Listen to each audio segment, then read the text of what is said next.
or something similar. So, very basic, elementary level, you want to teach students some words, yeah? At the low levels, one of the easiest ways to teach students new vocabulary is to show pictures and match the word to the picture, so that to help students understand its meaning and remember it. And pictures are great for remembering things.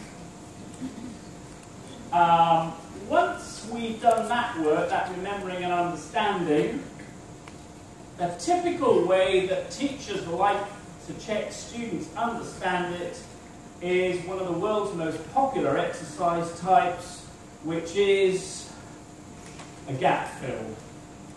And there's nothing wrong with gap fills, and anybody who criticises them hasn't spent much time trying to learn a language. They're really helpful as a teacher because you can check very quickly whether people understand it, and students make mistakes and they test things out and they work out if they've learned it.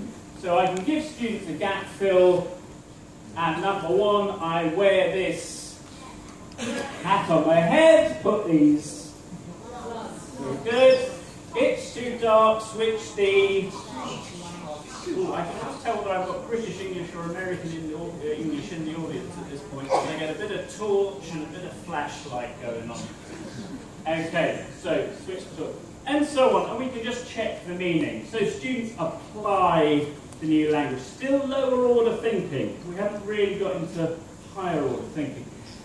Now, I could do this exercise and I could move on to the next exercise, but I don't think students have mastered this vocabulary yet. They need more from this lesson.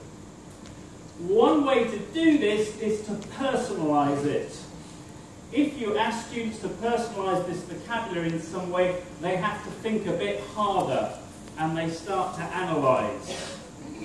So, if I wanted to personalise this vocabulary, I could give them this exercise. I could put them in pairs, and they could say, which is in your bag now, which of these do you have at home, and which would you like to buy in the future?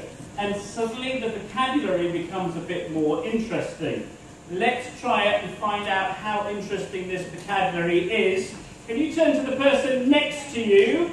Tell them which of these you have in your bag, which you have at home, and which you'd like to buy. You've got 1 minute to tell the person.